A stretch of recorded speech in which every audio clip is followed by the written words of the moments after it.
정치권에서 뜨거운 쟁점으로 떠오르고 있는 이슈에 대해 여야의 목소리를 들어보는 맞짱 토론 시간입니다. 오늘 주제는 윤석열 검찰총장 임명한 재가와 정경두 국방부 장관 해임 건의안 논란 등으로 얼어붙은 전국입니다. 해법은 있는지 토론해 보겠습니다. 먼저 출연자들을 소개해 드립니다. 제 오른쪽으로 더불어민주당 이재정 대변인 나오셨습니다. 안녕하십니까? 네, 반갑습니다. 네, 그리고 제 왼쪽에 자유한국당 김연아 원내대변인 나오셨습니다. 어서 오십시오. 네, 안녕하세요. 네. 문재인 대통령이 어제 오후 윤석열 검찰총장 임명안을 재가했습니다. 임기는 오는 25일 0시부터 시작됩니다. 자유한국당과 바른미래당은 윤석열 후보자의 사퇴를 계속해서 촉구를 했습니다만 문재인 대통령 임명안을 어제 재가를 했습니다. 이에 대해서 양 정당의 입장이 크게 엇갈리고 있는 상황입니다. 입장을 먼저 들어보도록 하겠습니다. 먼저 이재정 대변인께서 말씀을 해주시겠습니까? 문재인 대통령의 윤석열 검찰총장 후보자 임명안 재가 어떻게 보십니까? 윤석열이라는 이름 석자로 대표되는 상징들이 있습니다. 지금 떨어진 검찰의 위신을 회복하는 데는 적임자라는 데 국민도 뜻을 같이 하고 있는 것 같습니다. 국정원 댓글 사건 그리고 지난 최순실 게이트 사건에서 수사 과정에서 보여준 정치적 중립의 검찰이 얼마만큼 능력이 있을 수 있는지를 국민들은 살펴봤습니다. 여러 가지 의혹들 역시 다 해명을 했습니다. 통상 장관 후보자면 의뢰 있을 것이라고 생각했던 여러 가지 5대 비위 사실들이 사실상 드러나지 않았고요. 군 문제 역시도 야당에서 의혹을 제기하자 바로 진단서를 통해서 입증을 했습니다. 부분적으로 해프닝이 없었던 것은 아니지만 그 부분 역시도 본질을 달리하는 사실상 검찰총장의 입장에서 사익을 우선으로 할 것이라고 누군가 뒤를 봐줬을 것이라고 하는 프레임에서는 한참 벗어난 네. 의혹 제기였습니다. 윤석열 후보자의 이야기가 많이 회자되고 있는데요. 사람에 충성하지 않는다. 그렇기 때문에 사실상 여권으로서도 윤석열 후보자는 부담스러운 사람입니다. 하지만 정치권과 검찰의 관계는 의뢰, 긴장 관계인 것이 마땅한 것이고요. 그런 측면에서 국민의 신뢰를 회복하는 합법 개혁의 검찰 개혁의 적임자라는 생각입니다. 네, 지난 8일 인사청문회가 진행이 됐습니다. 그리고 인사청문 경과 보고서를 재송부해달라고 한 시점이 바로 이틀 전이었습니다. 그런데 인사청문 경과 보고서는 청와대에 도착하지 않았고 도착하지 않은 상태에서 문재인 대통령이 임명안을 재가했습니다. 네. 자유한국당의 입장 어떻습니까? 일단 문재인 정권 들어서 청문 보고서 없이 채택한 고위공직자가 지금 요번으로 16번째입니다. 인사청문회가 정말 필요한 거냐 아니면 정말 인사청문회 따로 대통령 임명 따로냐라는 인사청문회 무용론이 많이 제기되고 있고요. 네. 또 하나 이제 윤석열 검찰총장 같은 경우에는 이번에 어떠한 변명을 하더라도 거짓말을 했습니다. 그리고 그것이 변호사법 위반이 아니더라도 위증은 위증입니다.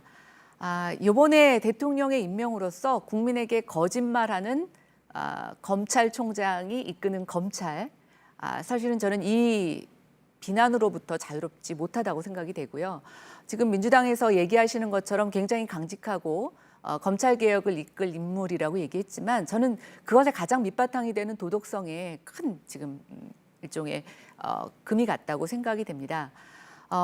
저는 이번 사건을 통해서 대통령이 인사를 그러니까 임명하는 데 있어서 정말 이제 국회를 무시하는 처사를 보이고 있다라고 하는 부분이 계속 후반기에 국정을 이끄시는데 저는 부담이 될 거라고 생각이 되고요. 어쨌든 어떠한 형태로든 지난 거짓말에 대해서 국민께 사과하는 것이 있지 않다면 저는 굉장히 검찰개혁을 이끄는 데 부담이 될 거라고 생각이 됩니다. 네, 인사청문회 무용론을 또 제기를 해주셨습니다. 사실 인사청문회 무용론은 뭐 이번뿐만이 아니고요. 그동안에도 여러 차례 나온 바가 있습니다.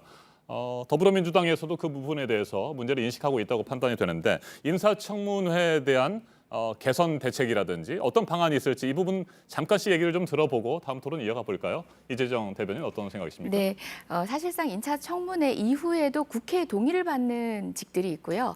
국회의 동의 여부와 무관하게 대통령이 임명한 직이 있습니다. 장관 같은 경우는 그리고 또 이번에 검찰총장 같은 경우도 국회 인사청문회 과정을 거치더라도 동의 없이 할 수 있도록 제도 자체가 설계된 것인데요. 그럼에도 불구하고 그러면 인사청문회의 역할은 무엇인가 할 수 있는데요.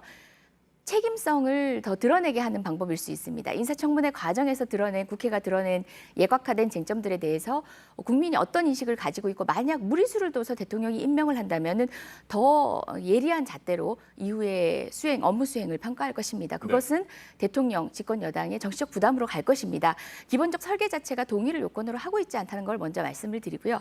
그럼에도 불구하고 인사청문제도의 실효성을 위해서는 저는 이렇게 신상올기, 모욕주기 방식으로 이루어지지 말아야 한다는 생각은 저희가 야당이던 시절부터 있었습니다. 그 문제는 자유한국당이 여당이던 당시에도 청문제도 개선을 위한 여러 가지 아이디어들을 모아보자는 제안도 주셨고요. 무엇보다 최근에 동의 없이 임명되는 것이 많다는 것만으로 소통이 부족하다든지라는 방식으로 평가하는 것은 문제가 있다고 생각하고요. 되로 돌려서 사사건건 발목 잡지 않았나라는 것도 되짚어볼 필요가 있고 야당의 정쟁의 공격 수단이 되고 있는 것도 지금 현재 인사청문 제도의 문제점이라고 생각하고요. 개선을 위한 사적인 관심사로 정쟁의 대상으로 흐르지 않을 수 있는 냉정한 검증, 능력 검증을 할 수 있는 청문회 새로운 모델을 만들어 봤으면 좋겠다 생각입니다. 인사청문 제도에 대해서 자유한국당은 구체적으로 어떤 대안을 가지고 있습니까? 일단은 지금처럼 인사청문회에서 분명히 반대 의견, 부적적 의견을 내는데도 불구하고 대통령이 이제 동의가 필요 없다고 해서 임명 강행하는 것은 예전에 민주당이 야당일 때도 비난했던 부분들입니다. 그리고 저는 이렇게 된다라고 하면 인사청문회 자체의 제도를 우리가 근본적으로 좀 재검토해봐야 되겠다는 생각이 들고요. 또 하나 우리가 능력 중심이라고 하지만 사실은 저는 검찰총장의 경우에는 도덕성이 굉장히 중요하다고 생각이 됩니다. 이번에 어떠한 형태로든 윤석열 후보자의 지금 검찰총장으로 임명을 받으셨지만 거짓말에 대해서 여당이나 청와대에서 아무렇지 않다고 얘기하는 것 자체가 저는 굉장히 부적절하다고 생각이 되고요. 그 부분에 있어서는 어떠한 유감 표명이 있어야 된다고 생각이 됩니다. 또 이재정 대변인 얘기하신 것처럼 지금 이제 도덕적으로 흠결 잡기 이것 때문에 낙마한 무수한 사람들이 있었습니다. 저는 이것에 대한 근본적인 해결 방법에 있어서는 청와대에서 처음에 인사검증한 자료를 국회와 공유하는 방법이 필요하다고 생각이 됩니다. 어느 상태로 걸렀는데 이 정도 걸른 사람이 국회에서 또 다른 도덕적 흠결이 나타나느냐라고 하는 것은 굉장히 이중적인 인력이나 시간 낭비의 요소가 있기 때문에 저는 청와대에서 인사검증한 자료를 1차적으로 국회에 공유를 하고 또 너무 개인 신상과 관련된 것은 비공개 청문회를 하는 방법도 있을 수가 있다고 생각이 됩니다. 그런데 이제 문재인 정부 들어서 저희가 계속 목격하고 있는 사실은 뭐냐면 정말 이 정도의 사람을 청와대에서 1차 검증한 사람인가라는 문제 제기가 계속 있었다는 거죠. 그래서 저는 청와대 인사검증 자체도 1차적으로 우리가 좀 제도 개선을 해야 되는 사항이 아닌가라는 생각을 해봅니다. 네. 또 하나 정치권에서 갈등의 핵심 쟁점으로 떠오른 것이 정경두 국방부 장관의 해임 건의안입니다. 자유한국당과 바른미래당이 이틀 전에 해임 건의안을 국회에 제출한 상태입니다. 이 부분에 대해서도 뜨거운 토론이 예상되는데 제가 이 쟁점에 대해서는 가능하면 두 분 토론에 끼어들지 않을 테니까요. 한번 자연스럽게 토론을 이어가 주시면 좋을 것 같습니다. 먼저 이재정 대변인부터 시작하시겠습니까? 예, 내용적으로 들여다보면요. 경계지 이탈입니다. 군을 다녀오지 않았지만 군을 다녀온 많은 분들이 아실 겁니다. 경계지 이탈 정도의 상황들은 보고하는 정도 수준에서 끝나는 문제입니다. 그런데 이것을 심소봉대하는 바람에 실질적인 안보의 구멍에 대한 냉정한 규명과 보강 조치를 하기 어렵도록 만드는 그런 상황이 목선 사건 이후로 지금 계속 벌어지고 있다는 겁니다. 안보는 가장 중요하고 여야 없이 점검을 해야 합니다. 그런데 그 문제를 지나치게 정책적 실패로 몰아가는 가운데서 장관의 책임 규명까지 그리고 또 국회의 상임위 권능을 넘어서까지 국정조사권까지 발동하자는 식으로 사실상 가용할 수 있는 자원의 적절한 배치라는 안보적 관점에서의 또 다른 효용성을 추구하는 데 있어서 야당은 정략적 활용으로 인해서 낭비를 하고 있다는 생각이 듭니다. 실제 목선 사례만 하더라도 목선 사례에 대한 지나친 정치적 쟁점화를 통해서 1조 원 가까이의 경비가 드는 군함 2대가 동해선상에 존재하게 됐습니다. 무조건 강화해야 된다. 무조건 많은 군비를 써야 된다는 건 단순한 생각이거든요. 효과적인 대처를 위한 냉정한 판단과 그 접점을 찾는 것이 중요하다는 생각입니다. 네. 김연아 원내대변인 말씀하십시오. 저희 안보의 구멍이 뚫리면 그건 돈의 문제를 해결할 수 있는 게 아닙니다. 저는 국방과 외교는 정말 실수를 용납할 수 없는 굉장히 중요한 우리 국민의 생명 또 안전과 관련된 문제라고 생각이 됩니다. 지금 말씀하시는 게 단순히 경계지 이탈, 최근에 이제 해군에서 있었던 문제를 제기하시는 것 같은데 북한 동력선 문제는 사실은 목선도 아니고요.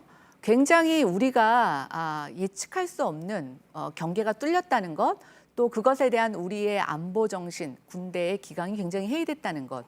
또 하나 지금 그 돌려보낸 두 사람에 대해서 여러 가지 의문이 제기가 되고 있습니다. 그리고 또 더 중요한 건 이것을 국민에게 보고하는 과정에서 은폐와 조작이 있었다는 거고요.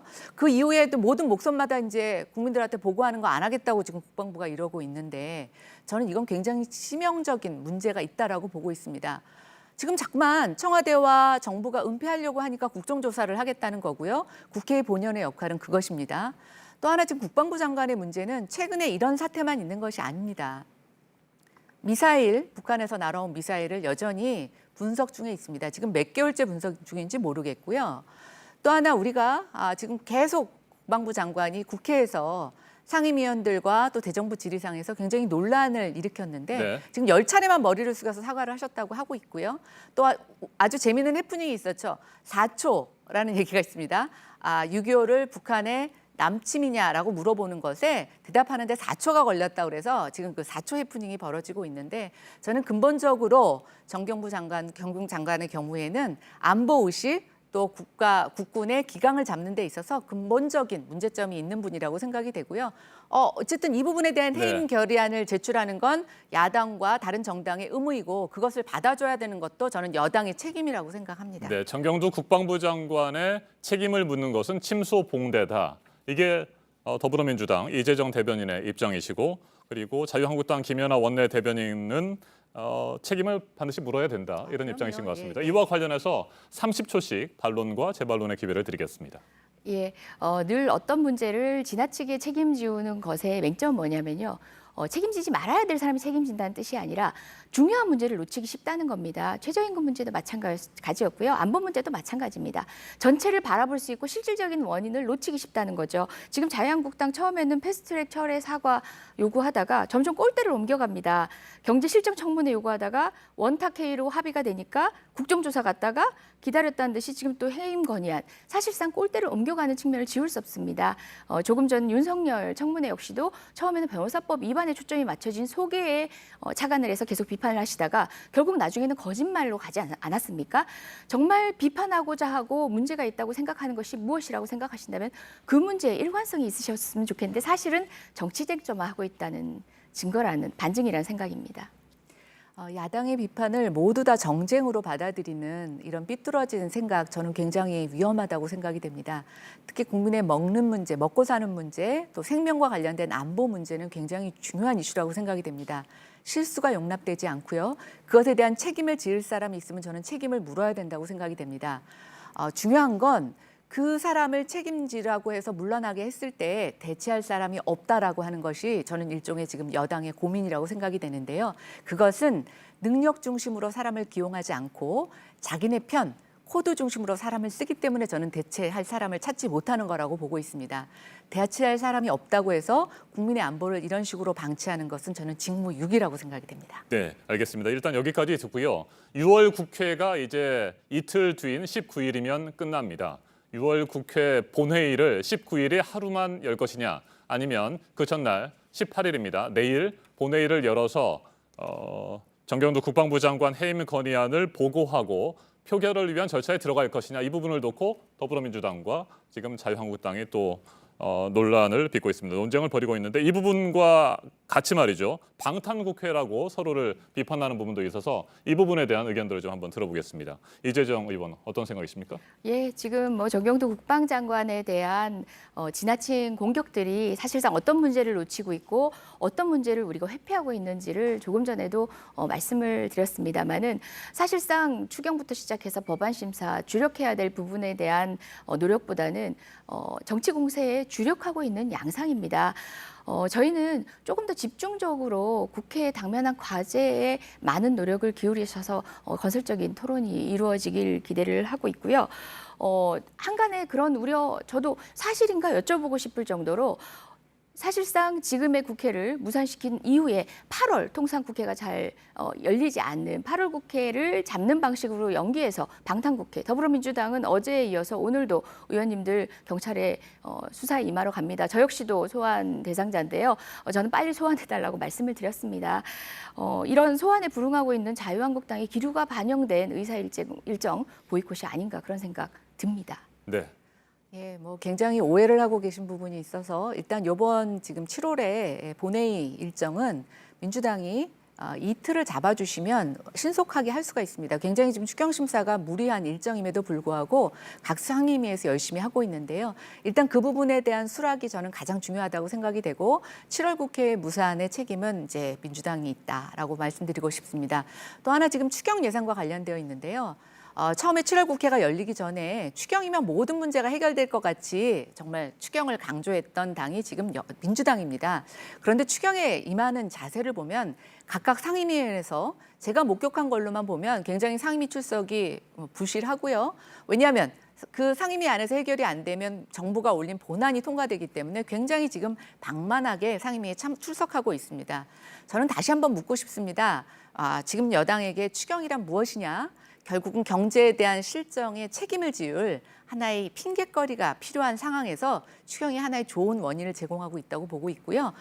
국회의장께서도 이틀 국회 열라고 지금 중재안을 내놓으셨는데 일방적으로 지금 여당이 그것을 거부하고 있는 것입니다. 추경 빨리 하고 싶으시면 저는 지금 이틀 본회의 일정 잡아주시기 바랍니다. 거기에서 모든 것을 논하시면 됩니다. 알겠습니다. 끝으로 공통 질문 하나씩만 더 드리고 마무리하도록 하겠습니다. 문재인 대통령과 여야 5당 대표가 내일 만납니다. 지난해 3월 이후 1년 4개월 만입니다. 어렵사리 마련된 만남인데 어떤 부분이 가장 중점적으로 다뤄져야 할 이슈라고 생각하는지 말씀을 좀 듣겠습니다. 물론 일본의 수출 규제 문제는 최우선 과제니까요. 그 문제를 제외하고 말입니다. 네, 이재정 의원 어떤 게 있을까요? 예, 뭐 지난주에 이제 이해찬 대표님 비서실장을 통해서 제안을 드렸을 때 일응 주저하는 모습을 보이셔서 사실 여론의 문매를 맞으셨죠. 그래서 다시 나오셔서 응해주신 건 감사드리는데 인식의 부분에 있어서는 많이 좀 점검이 필요하다는 생각이 들고요. 특히 대일 문제 제외하자고 말씀드렸지만 황교안 대표의 기자회견 전문을 보면